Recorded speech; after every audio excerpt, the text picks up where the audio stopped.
Home isolation में किस प्रकार के मरीजों को होना चाहिए कि ये कहा जाता है कि एसिम्प्टोमेटिक हैं, या ये कैसे तय होता है कि कौन किस तरीके से होम आइसोलेशन में ठीक हो सकता है, किसको होम आइसोलेशन की जरूरत नहीं है? देखिए, होम आइसोलेशन जिस जैसे हमने बताया, आइसोलेशन का मतलब यह है कि उनको कोविड हो गई है ना, कोरोना जी। वायरस डिजीज है। ये आरटीपीसीआर या किसी भी विधि से ये प्रूव हो गए। इसके लिए जो सबसे इम्पोर्टेंट चीज़ है कि देखिए, हमारे जो साइंटिस्ट लोगों ने और जो डॉक्टर्स लोगों ने इस कोरोना डिजीज को 3 भागों में बांटा है: माइल्ड, मॉडरेट और सीवियर। कुछ लोग इसमें एसिम्प्टोमेटिक भी होते हैं, जिनको कोई लक्षण नहीं होता, लेकिन अब किसी भी कारण से अगर आपने टेस्ट कराई तो आपका टेस्ट पॉजिटिव आ गया, तो उसको हम बोलते हैं कि आपका आरटीपीसीआर पॉजिटिव है, लेकिन आपको कोई लक्षण नहीं है।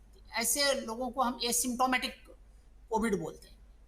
जो दूसरा होता है कि कुछ माइल्ड लक्षण हैं, जैसे आपको हल्की सर्दी जुकाम है और आपने टेस्ट कराई, हल्का बुखार है, टेस्ट कराई और आपको ये टेस्ट पॉजिटिव आ गया, तो इसको हम माइल्ड डिजीज बोलते हैं। लेकिन यही एसिम्प्टोमेटिक और माइल्ड किस्म के जो डिजीज है, जिनको सांस की कोई तकलीफ, अदर तकलीफ नहीं है, तो इनको ही हम लोग होम आइसोलेशन के लिए बोल सकते हैं।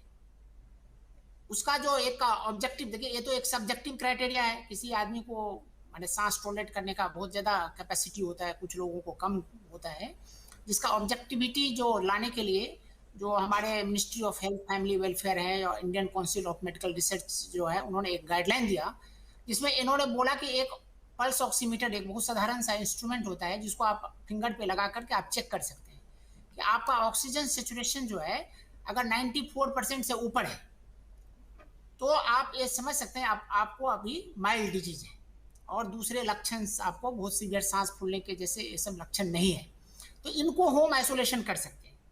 जो दूसरा इंपॉर्टेंट पहलू इसमें यह भी होता है कि आपको ये देखना चाहिए कि इस व्यक्ति को, जिसको हम होम आइसोलेट कर रहे हैं, उसके लिए घर में कोई केयर गिवर है कि नहीं।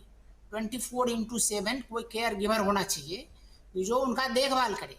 मान लीजिए उनकी उम्र ज़्यादा है या वो अकेले में अगर हैं, अगर अचानक बीमार पड़ गए, तो उनको कोई देखने वाला होना चाहिए। तो केयर गिवर होना एक बहुत ही इम्पोर्टेंट चीज़ होता है, जो हमें हमेशा देखना चाहिए।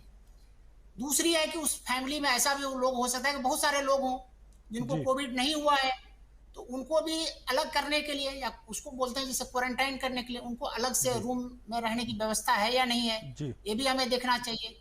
और किसी भी व्यक्ति को अगर कोमॉर्बिड कंडीशन है, जैसे किसी को हार्ट की डिजीज है, लंग की डिजीज बहुत पहले से ही है, जी। जी। जी। तो ऐसे लोगों को, कैंसर के मरीज है, जी। जो इम्यूनोसप्रेशन खाते हैं, जो ड्रग्स खाते हैं जो रोग निरोधक क्षमता को कम करती है, जैसे रीनल ट्रांसप्लांट के पेशेंट हैं, कोई भी जी। ट्रांसप्लांटेशन के पेशेंट हैं, जी। एचआईवी के पेशेंट हैं, कैंसर के पेशेंट्स हैं, तो इन लोगों को आमतौर पे नहीं रखना चाहिए, होम नहीं रखना आइसोलेशन नहीं चाहिए। करना चाहिए।